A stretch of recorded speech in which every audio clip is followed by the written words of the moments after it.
Well, thank you, Henry. I thought I'd just quickly explain how we're going to do this. We're going to have a conversation. The main focus of the conversation will be Joris rather than me. It's his book.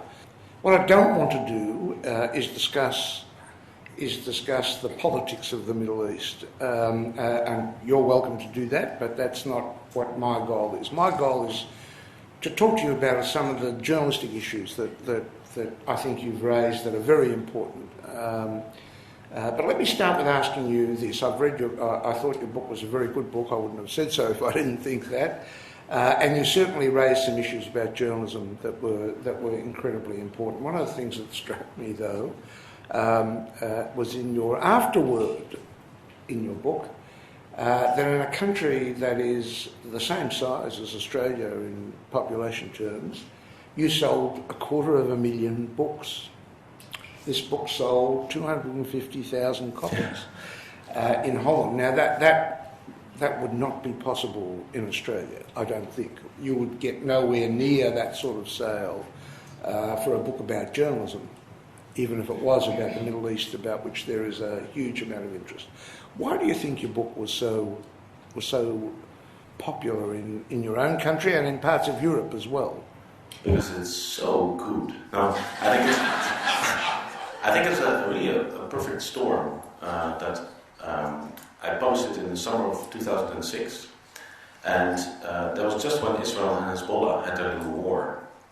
And so there was a lot of people saw on the screen taking shape what I was describing from earlier years. So this led to kind of a buzz. And then I also did a TV program, which no one, especially not in the Anglo-Saxon world, believes, but we do it in Holland.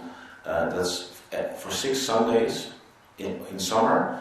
I interviewed someone for 3 hours without a commercial break. Yeah, there's always this kind of gasp of it when I tell them this. And it's basically sort of a gallery of the Dutch elite where they are asked to present clips from documentaries and TV films and TV series that they really liked and want to show again. And so I was on TV for 6 times 3 hours interviewing. And I've read up on this, and it's called parasocial affection. Is that people watching the screen begin to develop affection for the person on the screen. And so there was this, on one hand I'd gained some celebrity from my work as a journalist, because I also worked for TV. And then there was this war, and then there was me on TV. And so I got asked for a lot of lectures. And fortunately, at the lectures, people would only go on about the media. And it turns out that there's this vast interest in journalism, about journalism. And there was even a sort of counter book published by colleagues, which also went into a 5th print run. So I think that there's a big story here missed by the storytellers, which is how they themselves work. When I read your book, I wondered about why, for instance, there are no actual people in your book in terms of correspondence, people that you worked with, people that had strengths and weaknesses, people who you admired or didn't admire. Why did you write the book in that sort of fashion? I mean, there are correspondents covering the Middle East who have been there a very long time, who people would know, who I'm sure readers would be interested to know what you thought of the correspondents you worked with. Yeah. There's nothing of that in your book. Why was that? Well, I think what I want to do is, I wanted to do a book about the dynamics of representation, everything I learned in university, and basically also it has all these echoes from Foucault and Gramsci and Wittgenstein and Edward Said and all these people, but I didn't want to mention them, because I wanted a very accessible, a travel book almost, a travelogue. And so I looked for a narrative strategy, and I came up with the idea of taking myself and taking my growing bewilderment at the gap between what I saw on the ground and then what I could show myself. So I didn't really need those other correspondents. And the main point I wanted to make is that so far media criticism has really been about, has been very optimistic. The idea was if only those journalists would shape up and do this and this and this, we'd have perfect representation. And this idea has been torn to pieces in philosophy, in art, in anthropology, But somehow in the media it's still standing, this myth of the possibility of getting the complete story or the real story and rendering it in an objective way. And so that's what I wanted to write about. And then I thought the best way to talk about it is not to talk about what other colleagues do wrong, but to take my own failures. And because then no one can attack me, essentially. And so, yeah, maybe if I'd wanted to do a 400-page book, I would have included some correspondence, but I think I basically wanted to depersonalize the issue and to show the mechanisms. And for example, a major mechanism is the idea that journalism has to be truthful. You pick up a paper because the story has to be right, which kind of works in a democracy, because this is an open system, so there are also statistics and there are all sorts of freedoms.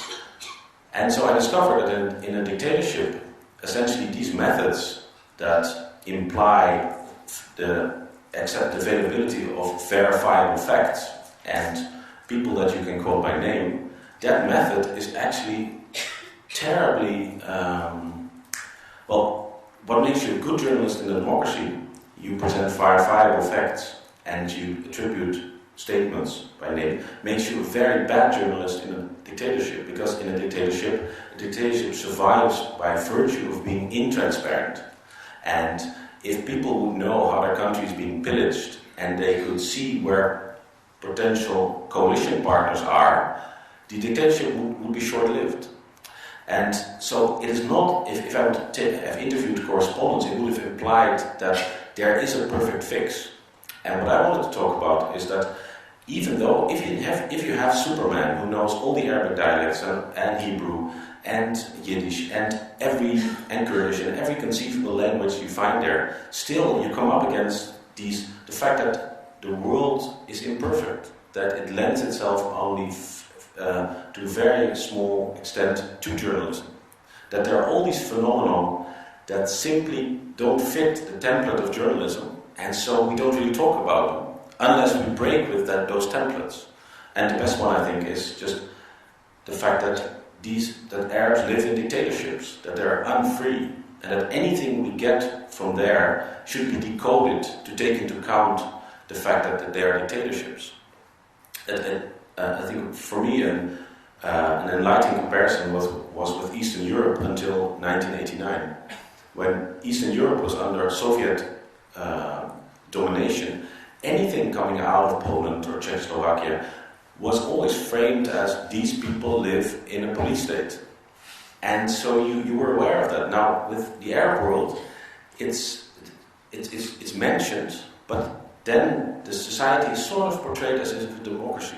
And this gets very political after 9/11, when I think a lot of people in the West suddenly felt compelled to have an opinion about Islam. So, for example, they were never shown a big multi-million demonstration against Al-Qaeda. Now, in Cairo, there are about 25 million people, and as far as I can tell, you probably could have found 1 million people willing to march against him. But you could not have a demonstration in Egypt. If you would get 1 million people, you'd be killed. Because the regime is really worried that after demonstrating against Bin Laden, they're going to move on to the presidential palace. And so, if we don't tell our audiences this, and we leave these white spots on the map that are the product of a dictatorship, then in the end you're going to have this cultural explanation. You see, they hate us. If they didn't hate us, they would demonstrate against Bin Laden. And so that's why, to come back to your question, I didn't go for the correspondence, because I thought, even if it's Superman or Superwoman, also Superwoman will not have the kind of verifiable facts and quotes by name because of the system. I want to go back to what's something that you said about the myth of perfect knowledge for journalists. That journalists operate as if they can know the truth of a situation, the whole truth of a situation.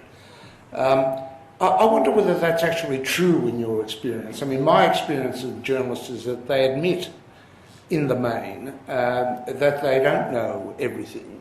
The best journalists actually admit that they know very little and write only what tentatively in terms of what they do know, and leaving room to be able to say there is so many things that I don't know.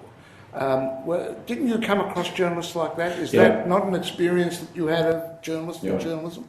Absolutely. On almost every mechanism that I tried to describe, there were exceptions. But I was after the rule. And I think journalists do admit that they have imperfect knowledge, but mostly at the hotel bar. So then when they go on the air, or they write their articles, you get stuff like anger on the streets of Damascus.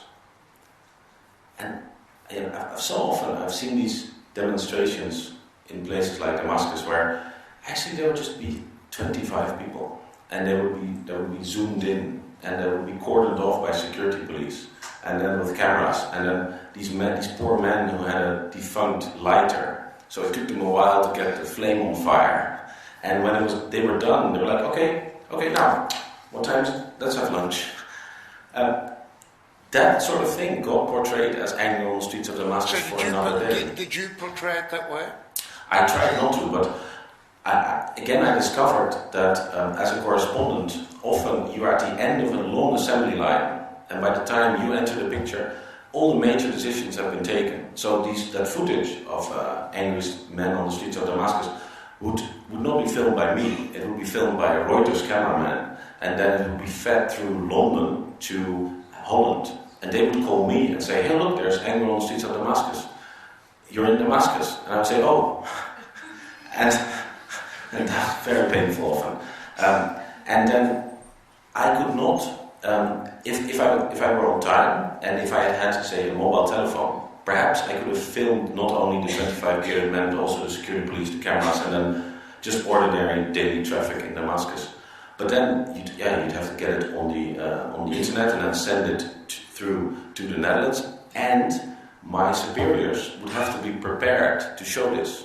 And well, as you know, that everyone talks about the media, but you're actually talking about this pyramid. And at the top are people who are generalists because they have to manage the sports section and the domestic news and the political news and economics. And so they don't know anything about the Middle East. And so they see on CNN angry men on the streets of Damascus. And now if you are on your own from a tiny little country and say, well, actually, there's nothing. That's extremely difficult. One of the reasons for me to write the book was it's a long letter basically to my editor-in-chief saying, look, if you're going to rely on Reuters, this is what you get and this is what you don't get. And so many times on Sunday I would get a phone call from my radio and TV people and they said, new chances for peace in the Middle East. And I would be like, okay. And they said, the Israeli government just came out with a statement saying they are prepared to make painful compromises. And well, the Israeli government does this every few weeks. And if you go into the painful compromises, well, I'm sure they're painful for the Israeli politician, but they're usually not very far-reaching. And my suspicion is they're being fed into the news cycle exactly to portray Israel as this peace-willing partner, which is legal and fine, but we shouldn't fall for it unless we really believe that this government will make these painful concessions. Now, try to tell that to a general affairs editor on a Sunday afternoon who not only does foreign news but also sports economics and who just has to fill the broadcast for 5 p.m. Also, given the fact that I was a freelancer for radio, so I would spend an hour researching the painful concessions, and then if I would get back to them and say, look, I don't think this is going to fly anywhere, I would still have invested that hour and destroyed my weekend, and I would not be paid. And then at the end of the year, my boss would look and say, look, you didn't do that many broadcasts, what's up? And I'd say, well, I killed a number of stories because I don't think they were valuable. And then was it different of the newspaper that you worked for? Yeah. Tell me about your newspaper a little, because I'll tell you why I asked that question. Because if you looked at the Australian media in terms of serious coverage, what you would call serious and sustained coverage of the Middle East or of any part of the world, you wouldn't include in that the commercial television networks, for instance. They're not interested in. That's not their bread and butter.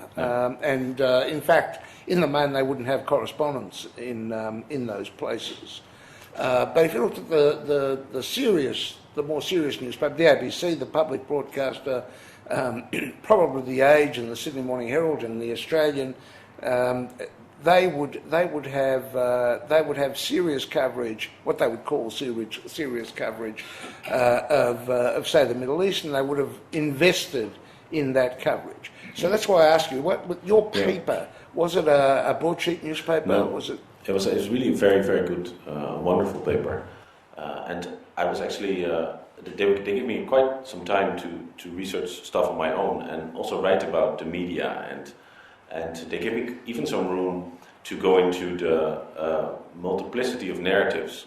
Is that I didn't have to frame, say, the breakdown of peace negotiations only as a breakdown of peace negotiations. I could also mention the fact that, according to some other groups, it was actually the end of a charade. There was never a peace process to begin with. So all of that was really great. The problem I noticed, for example, with the Iraq War, is that we have, as quality journalists, sort of accepted that 80% of the public just has no knowledge and they don't care. As you said, it's not their bread and butter, but they do vote. And so I think one of the things that should change in quality media is that we should start talking about this fact. Because we may give this, the Frankfurter Allgemeine Zeitung called that the sort of good consciousness of the quality journalism, is that as long as we can point to some sort of paper or broadcaster that did get at least an adequate story, we're off the hook. But we're not. We're like a political system where one party still makes sense, but then the two majority parties just talk only nonsense. And if you start criticizing the political system, then the politicians point to that one party, 2 seats, that is still okay. And so the part of the story, as I said, are the storytellers. And yeah, I think it's deeply worrying that we've come to accept that so many people are simply not interested, but are given the vote. This. If you're was your paper a daily paper? Yeah, it was a daily paper. Did it have a large circulation? About, I think, 180,000. And so we had a correspondent in Turkey, in Israel, and I did the Arabs. So it wasn't. You had bigger newspapers. Yeah. That were bigger mass circulation newspapers. Yeah. And did they cover the Middle East? Yeah, actually, Holland has a wonderful long tradition of foreign news because 70% of our GDP is made abroad. So we also say we have a lot of abroad because we're just tiny. We're 17 million people in an area where you cannot drive more than 250 kilometers in any direction and you're in a different country. When I saw a sign in Brisbane that says Cairns, 1,600 kilometers.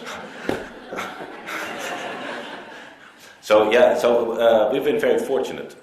So actually a lot of colleagues from my paper were really angry because they felt that the book did not do justice to the coverage that we had been doing. And they're quite right.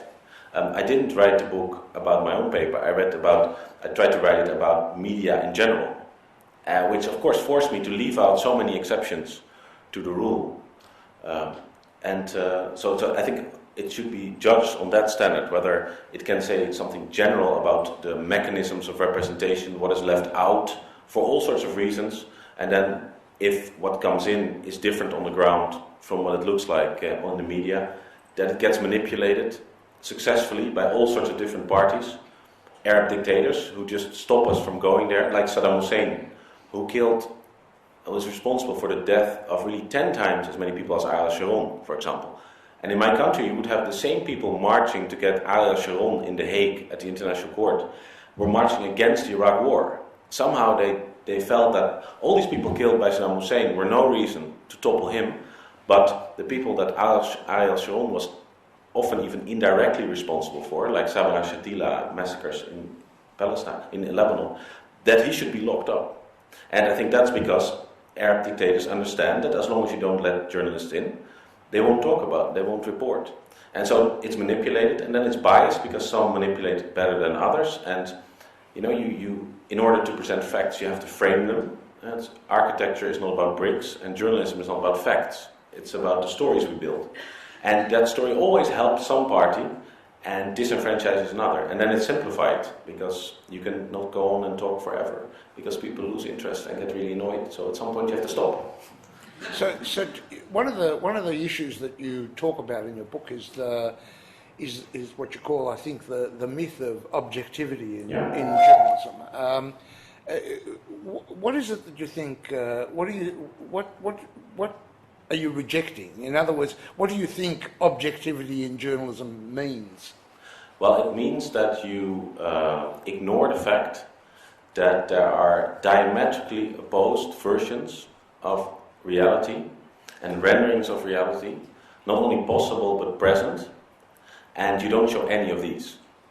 And well, the simplest example is, I think, whether are these occupied territories that should be returned, or are they disputed territories that over which you can negotiate who gets what, or are they liberated territories because of God's will? And it's not like there is this term available to present that area that all parties involved will say, oh yeah, sure, that's it, go ahead. In Lebanon, the term in Lebanon for the civil war is actually al-ahdas, which means the events. Because that's the definition people could agree on. Things happened, like the Troubles in Ireland. So already on the level of terms, and then these terms, all these camps have different terms, and these terms come together into a perspective, which then informs the choice of what to cover and from what angle to cover. So if you say the problem between Israel and Palestine is terrorism, then a suicide bombing is really very important. If you say the problem is occupation, then people killed as a result of the occupation is real important. Now, especially with the explosion of satellite television, you could see that how different the choices of topics were, and how all these choices were informed by a perspective. And so I think what would be really great if every medium would on their website explain why they choose the words they choose. And I've actually discovered, I was talking about this yesterday with the sister of my publicist, who looked at the book and said, oh yeah, the Middle East, I've been reading papers for 20 years and I always seem to miss the articles about the Middle East. I just don't understand it. And we got talking, and I realized the reason that you don't understand it is because we don't explain it. And the reason we don't explain it is because there's no neutral explanation. Once you start explaining, for example, Israel, do you start with anti-Semitism in the mid-19th century? Or do you start with the Crusades? Or do you start with Christianity? Or do you frame it as a religious conflict or a national conflict?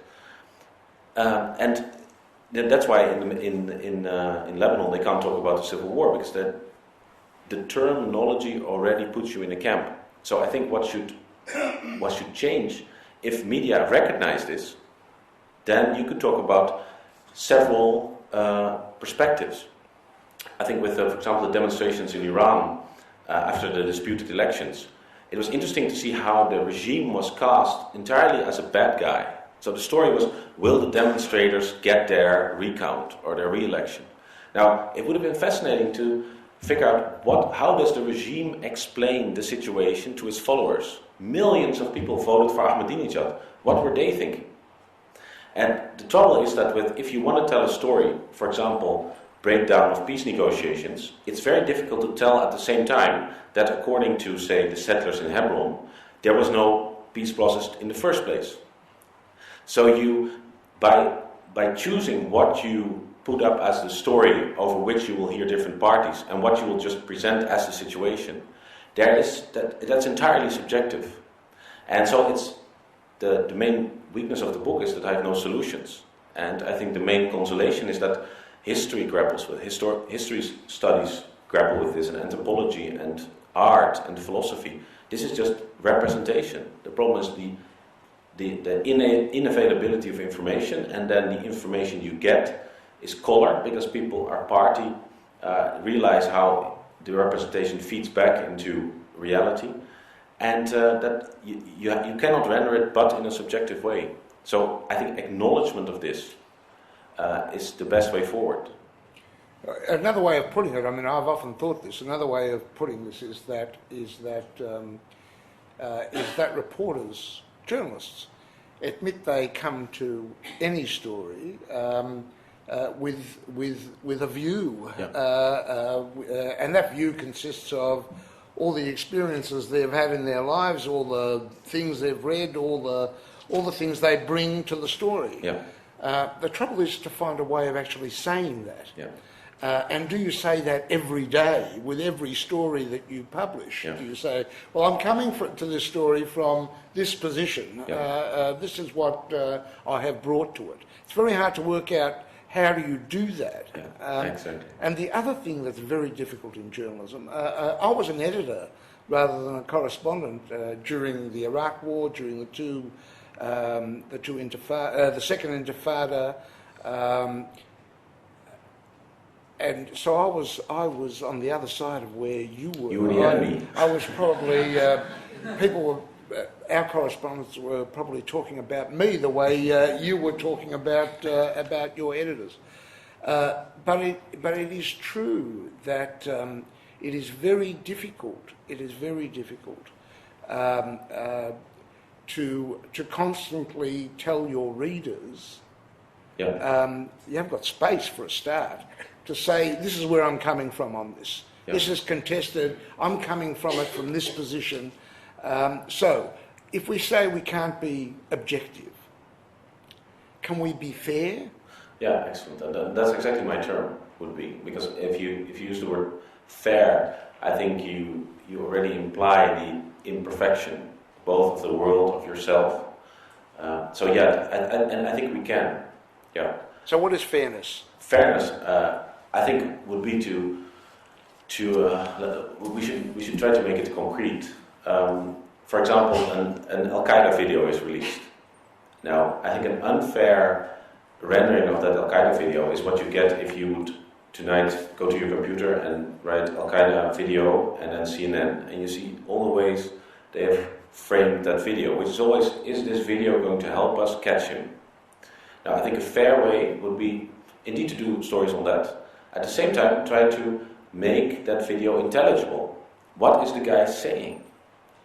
And that, again, is then, I think, to be fair, you would also have to really signal to the reader, look, this is very shaky ground, because he's using all this flowery language. And it's not like Al Qaeda has these congresses where they table motions and then they vote on them.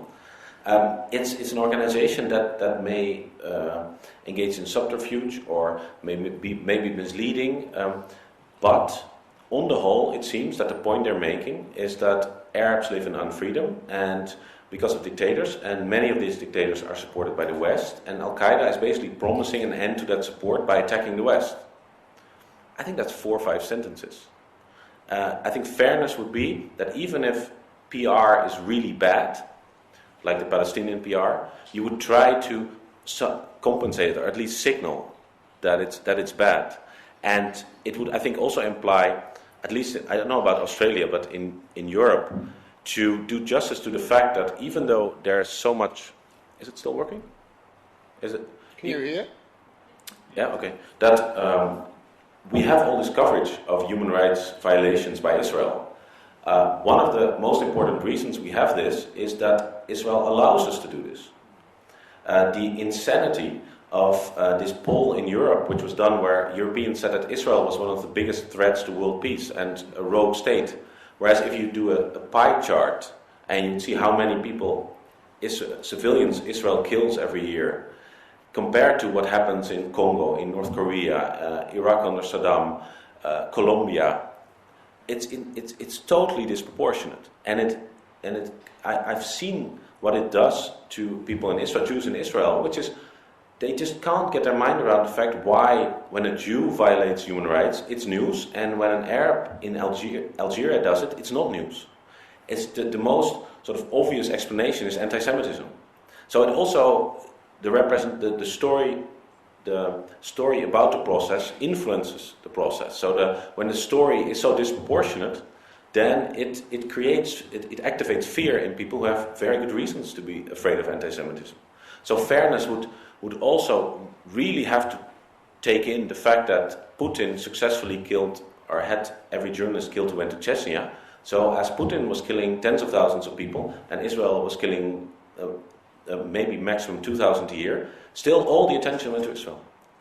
And so it's I think, and if you would try to be fair and also talk about it in these terms, and invite the readers basically to think along with you and with your dilemmas, you may introduce a level of interactivity that goes down very well with the new generation. I think people are quite tired of being lectured, and the part of the aggression that the representation of the Middle East elicits is because it's presented so ironclad. And if it would come with more caveats and invitations to think along, perhaps some of the anger would also dissipate, though I'm not sure.